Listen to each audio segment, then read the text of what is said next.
A strike at the gold mines of Sibanye Stillwater is set to extend into a third month after unions rejected the firm's improved wage increase offer tabled earlier in April. Sibanye Stillwater amended its previous final offer to an increase of 850 Rand more per month for entry-level Category 4 miners for each of the 3 years of the proposed agreement.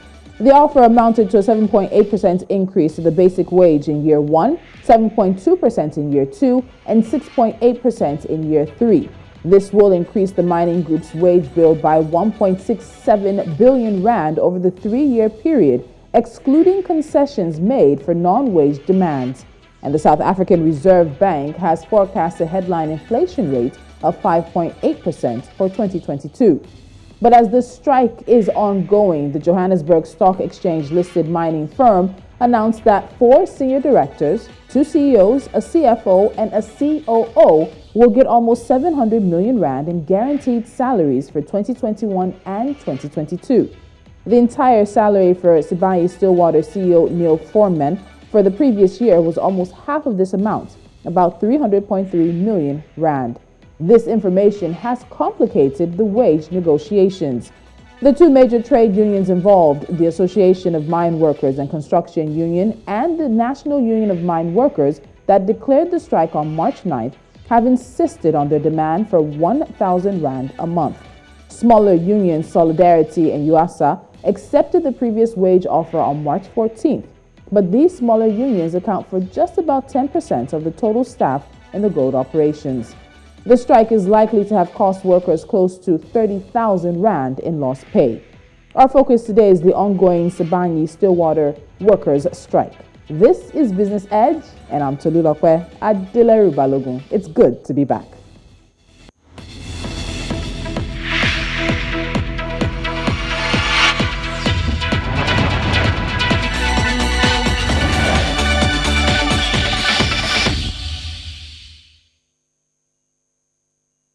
Joining me from Johannesburg, South Africa is James Welch. He's the Executive Vice President of Investor Relations and Corporate Communications at Sibanye Stillwater. James, welcome to Business Edge. Thank you so much for joining me. Good afternoon, Tolulope, and good afternoon to your listeners. All right, let's start with this. So this is a strike that's about to enter its third month next week, Monday. And it's been one that the unions have embarked on, particularly demanding for an increase in wages. From a corporate standpoint, what's been the impact on the company's operations so far? Well, the strike was called by the 2 unions, AMCU and the NUM, on the 9th of March. And effectively, all operations at our gold segment have been suspended since then. We also implemented a lockout for all striking workers on the 10th of March, and that remains in place as well. Okay, so this lockout, can you quickly explain what that means? So if you're striking, which means basically everyone has joined the unions that they're part of, this also means you do not have access to the premises of Sibanye Stillwater, correct? That's right. So essentially, the unions, there were 4 unions, as you mentioned, who had formed a coalition for the purposes of the negotiations.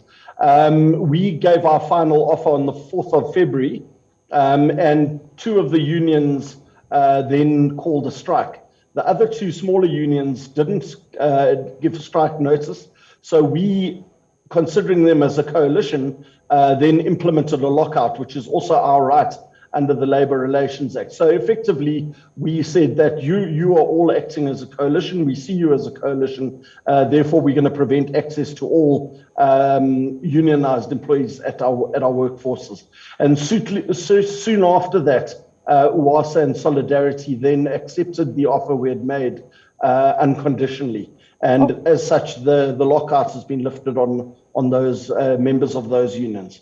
Okay, so let's talk about that fact that these 2 smaller unions have accepted the offer you've given, even though they account for only about 10% of your staff total. Does that acceptance of the offer on their behalf, does that count for anything for your operations? Well, it does. I mean, it certainly means that, first of all, I mean, I think they see the offer as acceptable. There are a certain segment of the workforce that we can now put into operating activities. So hopefully we can now start generating some revenue, which we haven't done up till now. And it's a signal to the other unions as well, that this has been accepted by two unions. What is the reason that they're now holding out for that specific number that they've demanded, which is the 1,000 basic wage increase and then the 100 Rand Levi's allowance. All right, so strike is not necessarily new, as we know, to South Africa, and this is the second strike in a number of years for Sibanye Stillwater. Now, during the last strike in the 2018-2019 time period, the company is said to have lost about 4 billion Rand in earnings before interest, taxes, debts, and amortization, that is. Now, it also came at a time when headline inflation in South Africa was around 4.5% compared to the 5.9% that it currently is right now.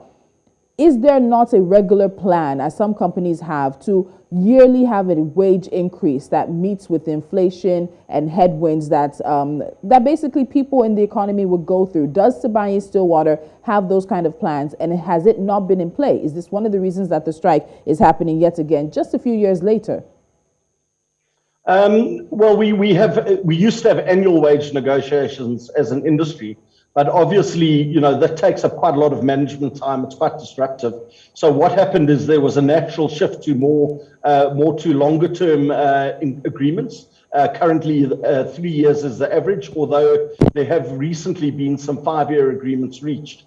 As you said earlier, the offer that we've made, the 850 Rand, is effectively 7.8% in year 1, 7.2% in year 2, and 6.8% in year 3 for entry-level employees, which is well above current inflation, even in the heightened inflationary environment we're experiencing now. So we have taken that into account in our offer, but what we also need to consider is the sustainability of our operations and the impact of well above inflation increases on that sustainability, and then the consequential impact on other stakeholders who rely on our operations, being the local communities, small and medium enterprises that supply to our operations, and even local governments and national governments, where we make a significant contribution to the fiscus through royalties and taxes.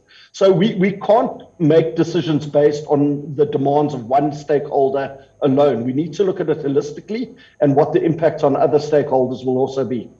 So during this same time, there were conversations ongoing with Harmony Gold as well with the unions. And this is a comparatively smaller company in terms of operations and net worth as well. But this is a company that has agreed to pay the 1,000 Rand that the workers' unions have demanded.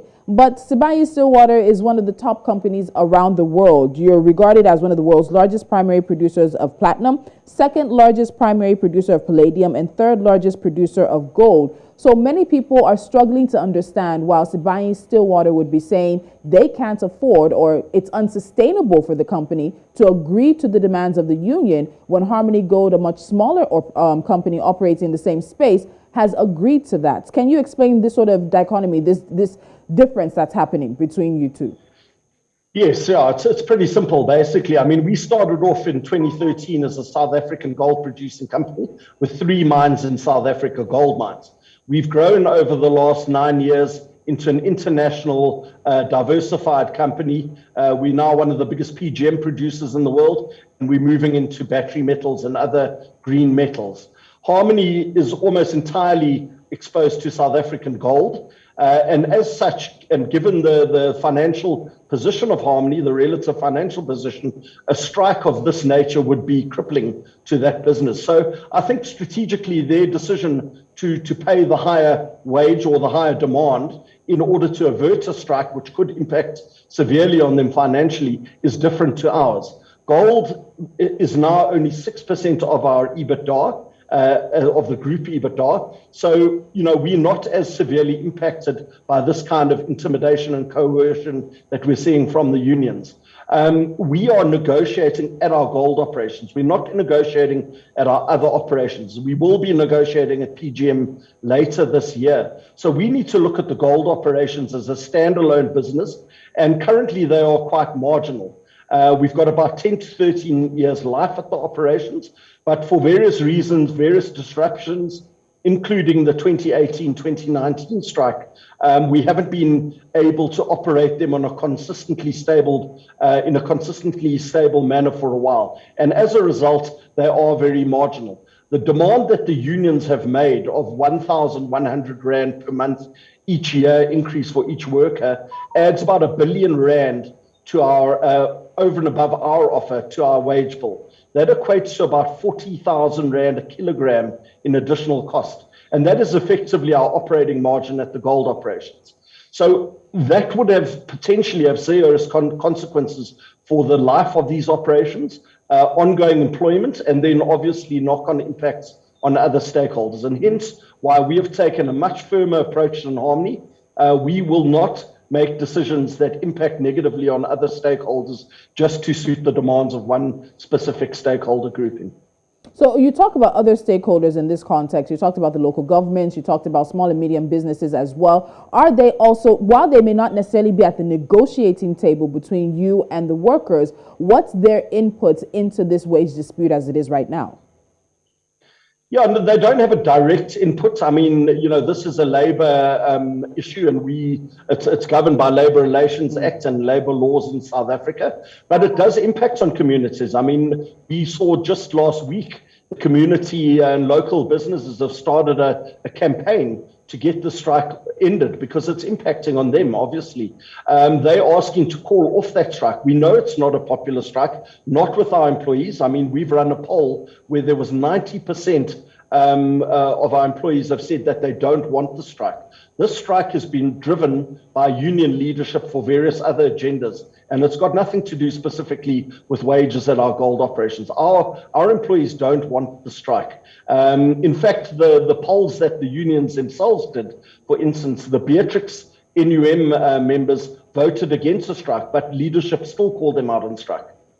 Okay, so I like this angle, and I want us to pursue it very quickly, because also earlier you mentioned that the company would not give in to intimidation and coercion, and now you're saying that given the poll you have taken that your workers are against the strike and this is being driven by leadership. How do you then find a way around this? Do you see an agenda that's being put into play that's beyond what the workers themselves want? And how are you trying to find a way to bring everybody to the table for an agreement that serves everyone's purposes?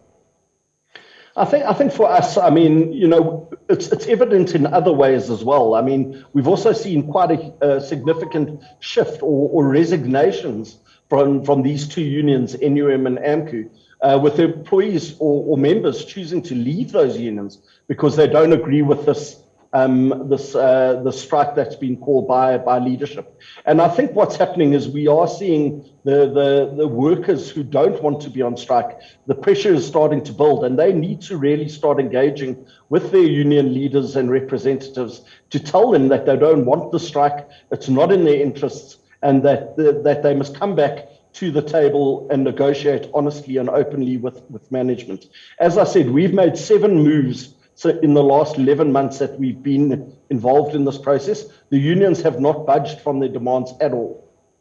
All right, James, we're going to go on a break, and that's the next point of call. If the unions are refusing to budge, and Stillwater said that they had given what is their final settlement offer, what then are the next steps? What options remain for you as a company and possibly for the unions as well? But we'll pick that up after this break. This is Business Edge, and we're taking a look at one of the largest disputes happening right now in South Africa, the Sibanye Stillwater miners' strike. It's entering its 3rd month next week, Monday, which would be, of course, May 9th. But beyond that, there's conversations around the wages and, of course, around what happens next. This is Business Edge. To stay with us.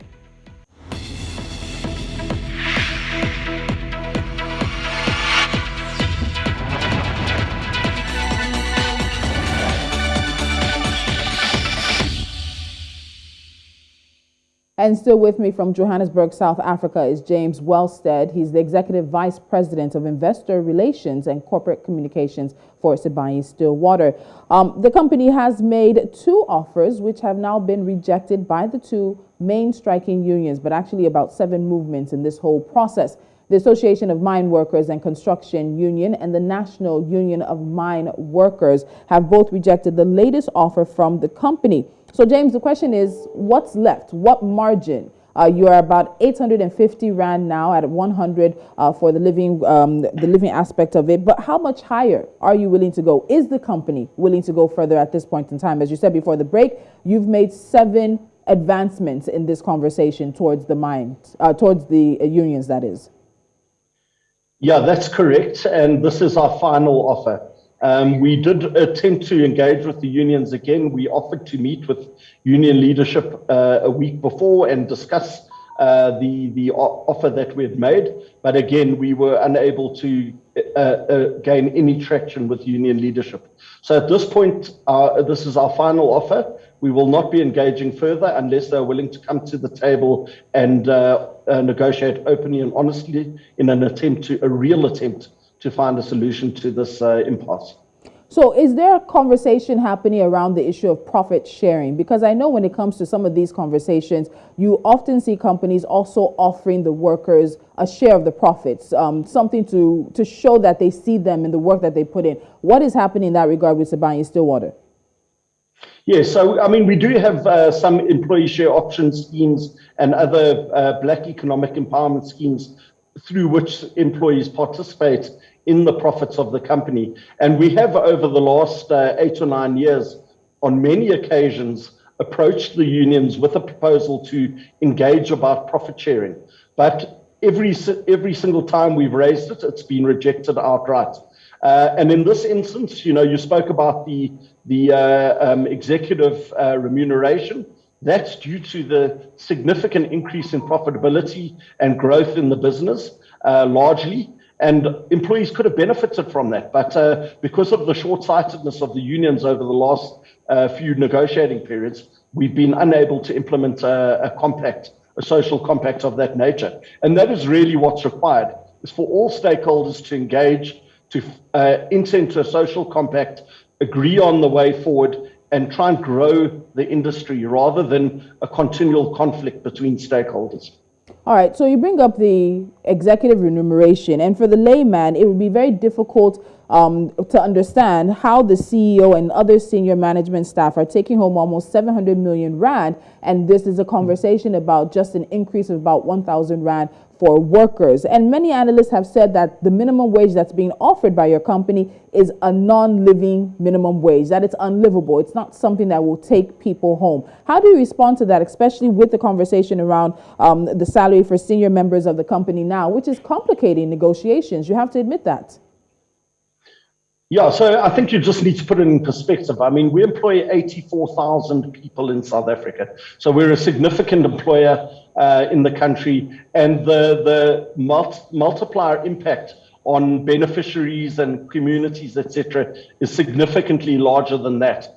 On the topic of a living wage, the mine workers are actually among the top quartile of earners in the country. You know that in South Africa, there's significant unemployment. A lot of people don't earn anything. And then the actual minimum wage is a lot lower than what we pay in the mining industry. At our gold operations, assuming that the unions accepted our offer, our employees would be earning approximately 20,000 rand a month in year 3, effectively almost 250,000 rand per entry-level employee. And these are people with no experience, no training, no education necessarily. So it's not a non-living wage. There's a fair wage. And we believe that, and we've been working over the last 8 to 9 years to try and close the gap between the senior management pay and the employee pay. So senior management have, for the last couple of years, received inflation-related increases of around 5%. And again, this last year, it was a 5% increase. As I said, the entry-level wage that we've offered now is a 7.8% increase. So we are continually trying to close that gap.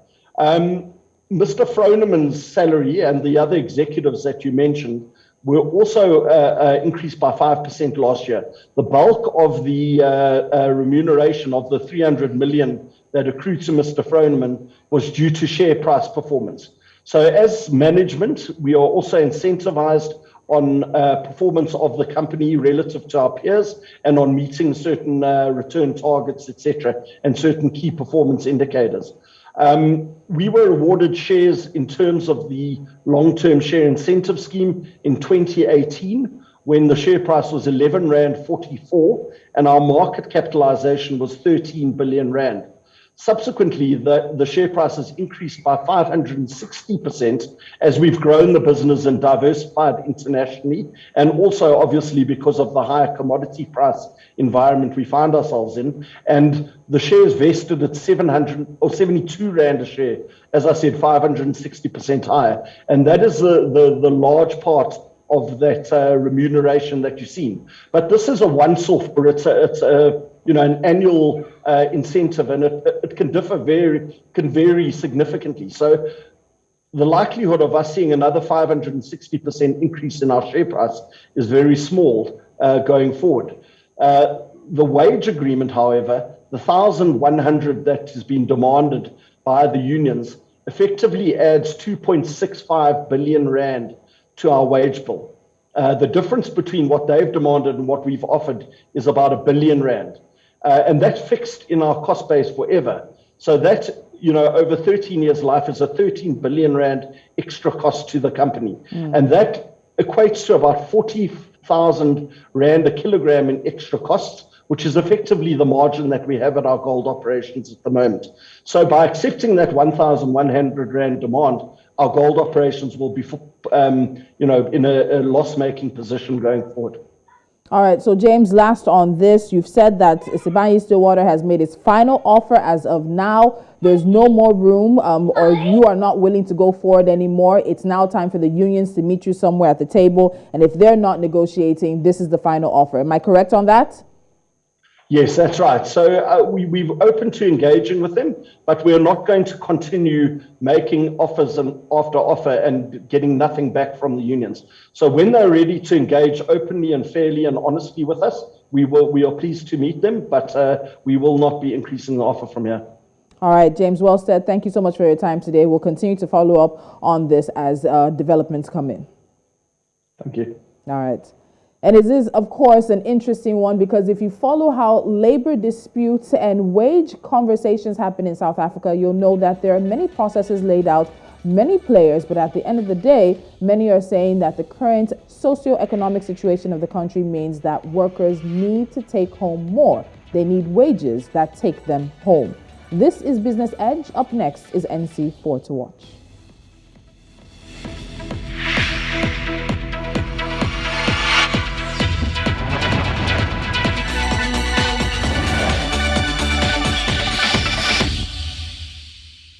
And now to a few stories we're keeping our eyes on for you right here on Business Edge. We start in Zambia. In Zimbabwe, I beg your pardon, where President Emmerson Mnangagwa has said that the government will soon introduce measures to halt the rapid devaluation of the local currency.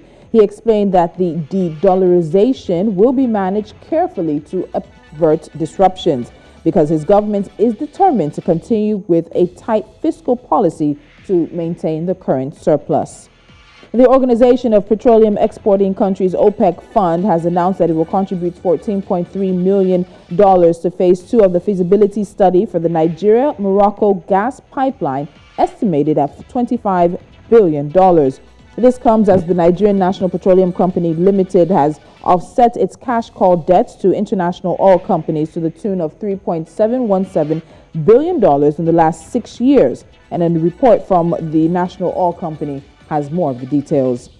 Kenya's President Uhuru Kenyatta has said his government would hike the country's minimum wage by 12% immediately to help workers cope with a surge in consumer prices, driven in part by the war in Ukraine.